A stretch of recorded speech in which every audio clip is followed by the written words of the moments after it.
किसी के भी मन की बातें जानने के लिए 3 तरीके होते हैं, लेकिन इन तीनों तरीकों को समझना अति आवश्यक है। यदि आप इन 3 तरीकों को समझ लेते हैं तो आप किसी के भी मन की बातें बड़ी ही आसानी से जान सकते हैं। बहुत समय पहले की बात है। एक छोटा सा गांव था। उस गांव में 2 भाई रहा करते थे।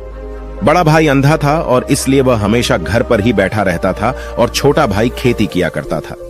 लेकिन खेतों में अत्यधिक जानवर आने से पूरी फसलें नष्ट हो जाती थीं, जिनके कारण छोटा भाई बहुत ही ज्यादा परेशान हो चुका था। एक दिन उसे एक तरकीब सूझी। उसने सोचा, खेतों में से इन जानवरों को भगाने के लिए क्यों ना मैं अपने बड़े भाई की मदद ले लूं। वैसे भी बड़े भैया अंधे हैं, खेतों में बैठे रहेंगे और जानवरों की आहट आने पर वह उन्हें जोर से चिल्लाकर भगा भी सकते हैं, जिससे हमारी फसलें नष्ट होने से बच जाएंगी। यह सब सोच विचार करने के बाद उसने अपने खेत में एक झोपड़ी तैयार कर ली और अपने अंधे भाई को खेत में बैठा दिया और उनसे कहा, भैया, यदि कोई जानवर की आहट आपको सुनाई दे तो आप जोर जोर से चिल्लाना। यह सुनकर वह जानवर यहां से भाग जाएंगे और हमारी फसलें नष्ट होने से बच जाएंगी। बड़ा भाई खुशी खुशी अपने छोटे भाई की बात मान भी लेता है और वह उस दिन से खेत में ही रहना शुरू कर देता है। जब भी किसी जानवर की आहट उसे सुनाई देती तो वह जोर जोर से चिल्लाने लगता, जिससे वह जानवर वहां से भाग जाता था। ऐसा करते करते कई दिन बीत चुके थे। तभी एक दिन उसके खेत में एक हिरण भागता हुआ आया और वह खेत की बाड़ को तोड़कर वहां से भाग गया। लेकिन उसे हिरण का पीछा करते हुए एक राजा भी उस खेत में आ पहुंचा। तभी राजा की नजर उस अंधे भाई पर पड़ती है। राजा उस व्यक्ति से कहता है, देखो, मैं यहाँ पर एक जानवर का पीछा करते हुए आया हूँ। क्या तुमने उस जानवर को यहाँ पर देखा है? पर वह व्यक्ति कहता है, हे राजन, मैं तो अंधा हूँ, मैं भला किसी जानवर को कैसे देख सकता हूँ। लेकिन मैं आपको इतना जरूर बता सकता हूँ कि जो जानवर मेरे खेतों से भाग कर गया है वह आपके लायक नहीं है। आप उसके पीछे अपना समय बर्बाद न करें। राजा संदेह व्यक्त की बात सुनकर बड़ा ही अचरज में पड़ जाता है।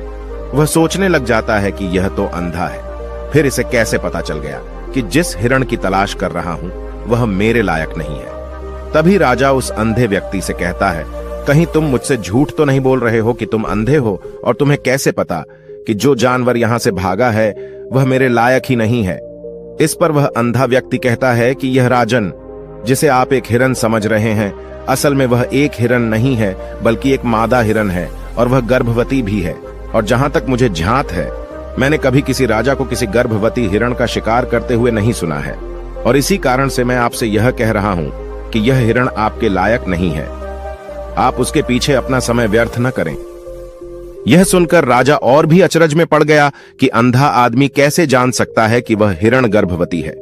राजा कुछ देर सोच विचार करने के बाद अपने सेनापति से कहता है, सेनापति जी, मुझे वह जानवर जिंदा चाहिए, क्योंकि मुझे यह पता करना है कि क्या वह गर्भवती है या नहीं।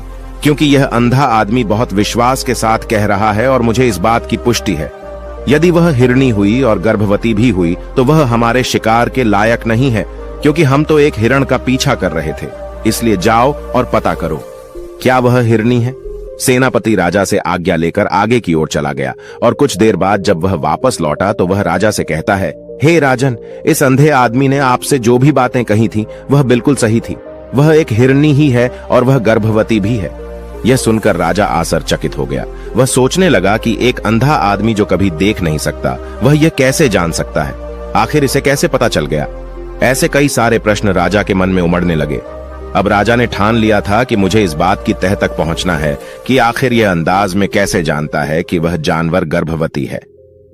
यह सोचकर राजा उस अंधे आदमी के पास जाता है और उस अंधे आदमी से कहता है, देखो, मैं यह तो नहीं जानता कि तुम सचमुच में अंधे हो या नहीं, लेकिन मैं तुमसे एक बात जानने आया हूं। क्या तुम मेरे प्रश्न का सही सही जवाब दोगे? इस पर वह अंधा व्यक्ति कहता है, हे राजन, आप जो कुछ भी पूछना चाहते हैं आप पूछ सकते हैं।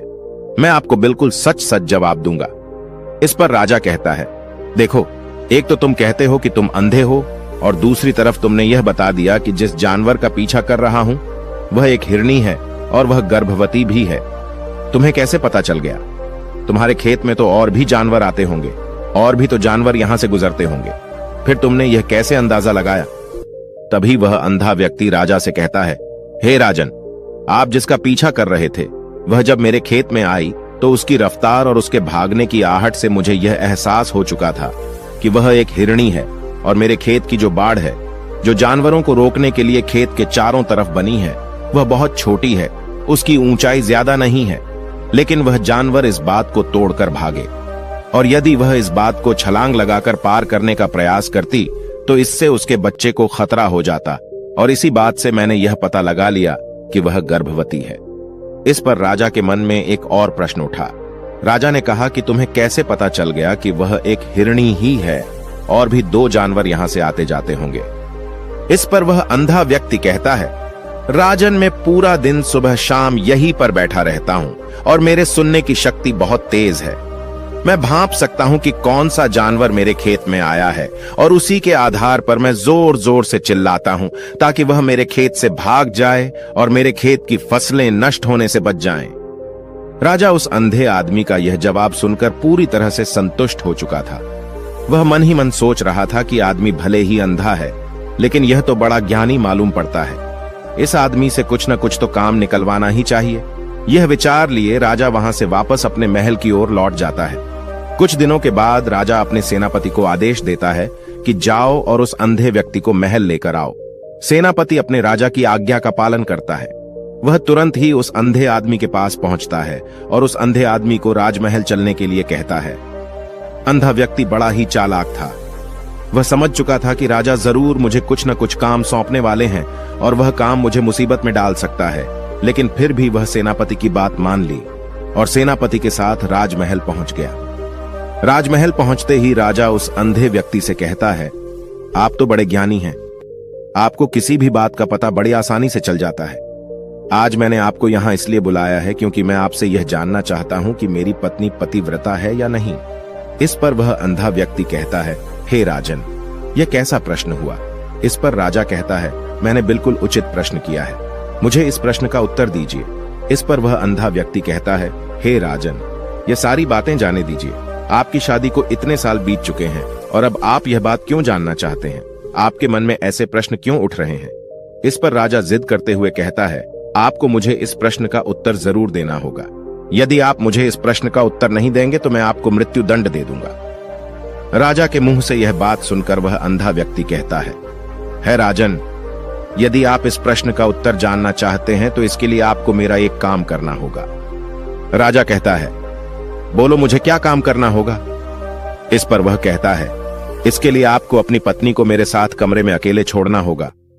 उस अंधे व्यक्ति की यह बात सुनकर राजा पहले तो क्रोधित हो जाता है, लेकिन फिर कुछ सोच विचार करने के बाद वह उस अंधे व्यक्ति की बात मान लेता है और अपने सेनापति को आदेश देता है, सेनापति जी, इस व्यक्ति को और मेरी पत्नी को एक कमरे में कुछ देर के लिए अकेला छोड़ दें। सेनापति बिल्कुल वैसा ही करता है। अब राजा की पत्नी और वह आदमी एक कमरे में बंद हो चुके थे। तभी आदमी राजा की पत्नी से कहता है, रानी, मैं आपको छूना चाहता हूं। इस बात पर रानी अत्यधिक क्रोधित हो जाती है और उस अंधे व्यक्ति को पकड़ पकड़कर पीटने लगती है, कभी हाथों से तो कभी लातों से तो कभी पटक पटक कर। इस तरह उसने अंधे आदमी की बहुत पिटाई की। उसके बाद किसी तरह से वह अंधा आदमी अपनी जान बचाकर वहां से भाग निकलता है और राजा के पास पहुंचता है और राजा से कहता है, हे राजन, आपकी पत्नी पतिव्रता नहीं है। यह बात सुनकर राजा अत्यधिक क्रोधित हो उठता है और राजा अपनी तलवार म्यान से निकालकर सीधा अपनी पत्नी की ओर जाता है। क्रोधित होकर वह अपनी रानी से कहता है, रानी जी, आज मैं जो भी सवाल आपसे करने वाला हूं उसका मुझे सच सच जवाब दीजिएगा, और यदि आपने एक शब्द भी छोटा कहा तो मैं आपका सर अभी आपके धड़ से अलग कर दूंगा। आगे राजा कहता है, मुझे बताइए, आप पतिव्रता हैं या नहीं? इस बार रानी कहती है, हे राजन, आप भले मुझे जान से मरवा दें, लेकिन आज मैं सच बोलूंगी, मैं पतिव्रता नहीं हूं। राजा ये बात सुनकर बहुत ही दुखी और निराश हो जाता है। उस अंधे आदमी ने जो भी कहा था वह बिल्कुल सच कहा था। यह बात सुनकर तुरंत ही राजा उस अंधे आदमी के पास पहुंचता है और आकर उस अंधे आदमी से कहता है, तुम्हें कैसे पता चला कि मेरी पत्नी पतिव्रता नहीं है?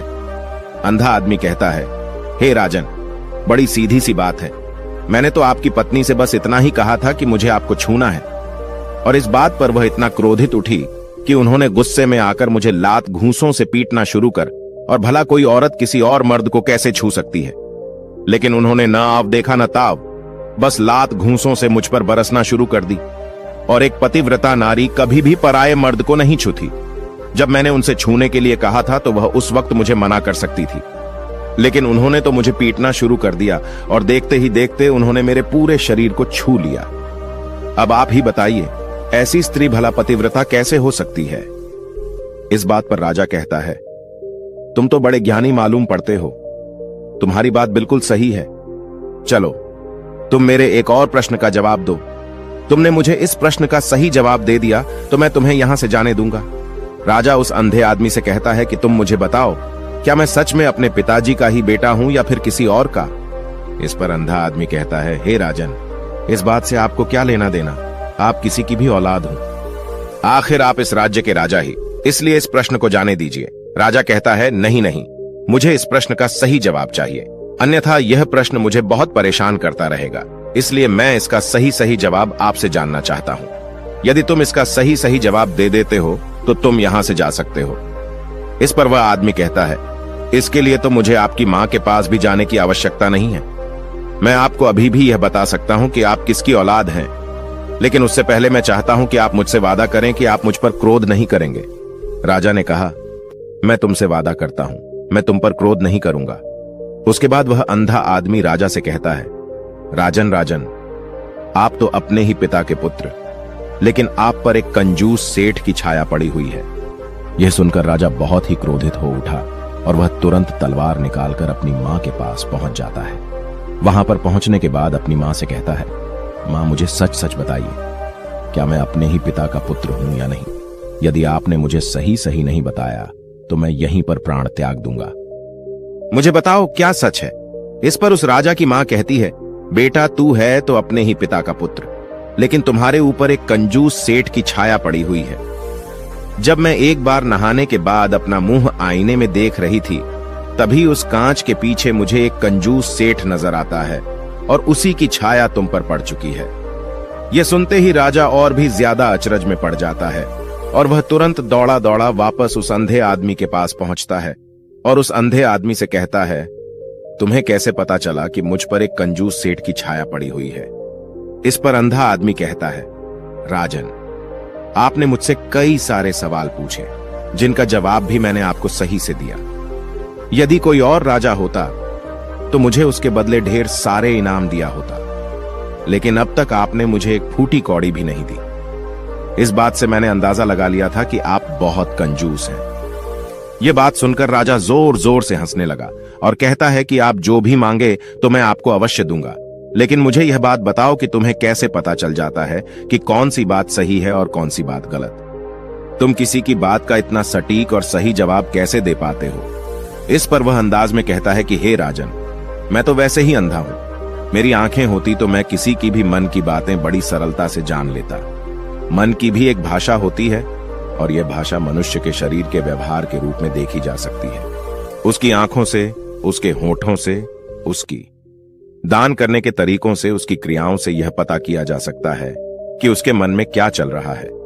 उसके आधार पर हम किसी के भी मन की बातें जान सकते हैं, लेकिन मैं तो जन्म से ही अंधाध हूं, मैं देख नहीं सकता, इसीलिए मैं क्रियाओं से देखता हूं। यदि मुझे कोई बात जाननी होती है तो अगले आदमी को मुझे कुछ काम देना पड़ता है, जिस पर वह व्यक्ति किस तरीके से उस काम को करता है, उसके आधार पर ही मैं यह पता लगा पाता हूं कि आखिर उसके मन में क्या चल रहा है। तभी वह राजा कहता है, तो इसका अर्थ यह हुआ कि मैं भी किसी के भी मन की बातें जान सकता हूं। इस पर वह अंधा आदमी कहता है कि हे राजन, अवश्य, किंतु उससे पहले आपको अपने ऊपर काम करना होगा और वह अपने मन को शांत करना, अपने मन को वर्तमान में लाना, जिसके लिए मैं आज आपको 3 तरीके बताने वाला हूं। और ये तीनों ही तरीके बड़े ही आसान हैं और सरल हैं। किंतु हे राजन, उससे पहले आपको एक काम करना होगा, अपने मन को एकाग्र करना होगा। जब हम अपने मन को एकाग्र करते हैं, अपने मन को वर्तमान में लाते हैं, तो हम दूसरे के मन की बातें जान सकते हैं, क्योंकि वह आदमी अभी भी अपने मन में वर्तमान में ही सोच रहा है और हमारे मन को वर्तमान में ही लाना होगा, तभी हम उसके मन की बातें जान सकते हैं। यदि हम अतीत में हुई घटनाओं के बारे में सोच रहे होंगे, तो जो अगला आदमी में सोच रहा है, वर्तमान में अपनी मन में बात कर रहा है, वह हम कैसे जान पाएंगे? क्योंकि हम तो अतीत की घटनाओं में डूबे हुए हैं। इसलिए किसी के भी मन की बातें जानने के लिए सबसे पहले हमें अपने मन को एकाग्र करना होगा, उसे वर्तमान में लाना होगा। फिर वह अंधा व्यक्ति राजा से कहता है, हे राजन, जो 3 तरीके मैं आपको बताने वाला हूँ, इन 3 तरीकों से आप बड़ी आसानी से किसी के भी मन की बातें जान सकते हैं। यह राजा जो सबसे पहला तरीका है वह आंखों पर ध्यान देना।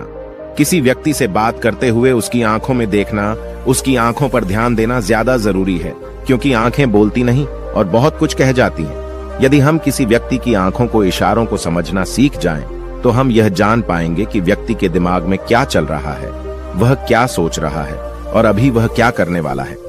मेरे पास आंखें नहीं हैं, लेकिन मैंने अपने गुरु से यह विद्या सीखी है, क्योंकि बहुत साल पहले मेरे पास आंखें थीं और मैं उस वक्त लोगों के मन की बातें केवल आंखों में ही देखकर जान लेता था। इसलिए यदि आप भी दूसरों की बातें जानना चाहते हैं तो आपको भी उनकी आंखों पर गौर करना होगा, जैसे कि वह कब और कहां किधर देख रहे हैं। वह आंखों को इधर उधर घुमा रहे हैं या फिर उसकी आंखें खुश नजर आ रही हैं, और फिर आंखों में कहीं निराशा तो नहीं है, जैसा कि एक चोर होता है।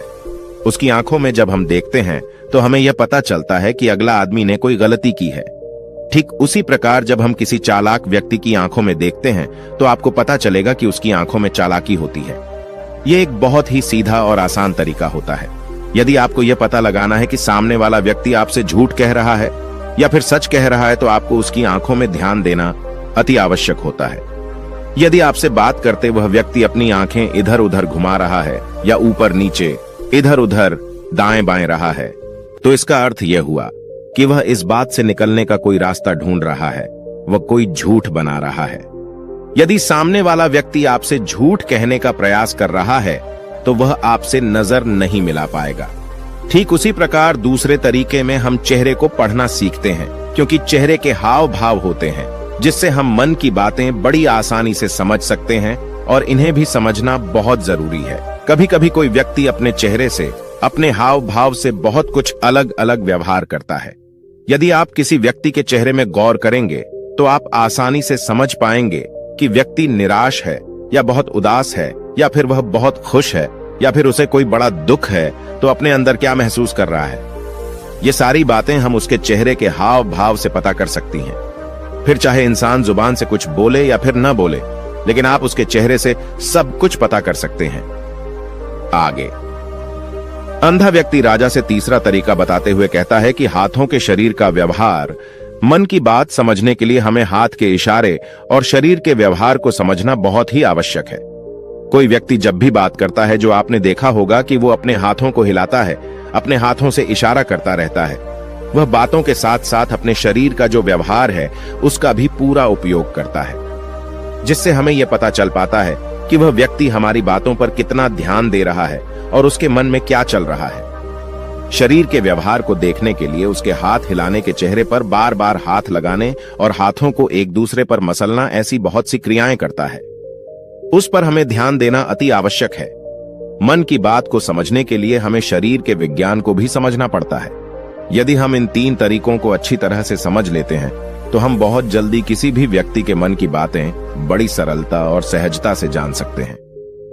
इसलिए यदि आपको किसी के मन की बातें जाननी है तो आपको उसकी आंखों पर, उसके चेहरे पर, उसके शरीर के हाव भाव को और उसके हाथों को ध्यानपूर्वक देखना होगा और समझना भी होगा, जिससे आप यह समझ पाएंगे कि आखिरकार उसके मन में क्या चल रहा है और वह क्या सोच रहा है। लेकिन उससे पहले आपको अपने मन को एकाग्र करना होगा, शांत करना होगा और अपने मन को वर्तमान में लाना होगा। तभी आप उस व्यक्ति की इन सभी क्रियाओं पर ध्यान दे पाएंगे और उन्हें समझ पाएंगे। आप यदि अतीत की घटनाओं में व्यस्त हैं, भविष्य की योजनाओं में व्यस्त हैं, तो आप उस व्यक्ति के हाव भाव पर कभी ध्यान ही नहीं दे पाएंगे और न ही आप कभी भी समझ पाएंगे कि आखिरकार उस व्यक्ति के मन में क्या चल रहा है, वह क्या सोच रहा है। या काम कोई भी कर सकता है, या एक प्रकार की विद्या है जो मुझे मेरे गुरु ने सिखाई है। राजन, अगर आपको यह जानना है तो मेरे साथ आपको कुछ दिन रहकर इसका अभ्यास करना होगा। राजा तुरंत राजी हो जाता है और वह उस अंधे व्यक्ति को अपने राज्य का राजगुरु नियुक्त कर देता है और खुद अंधे व्यक्ति का शिष्य बन जाता है। तो दोस्तों, ये कहानी आपको कैसी लगी? उम्मीद है इस वीडियो से आपको बहुत कुछ पता चला होगा।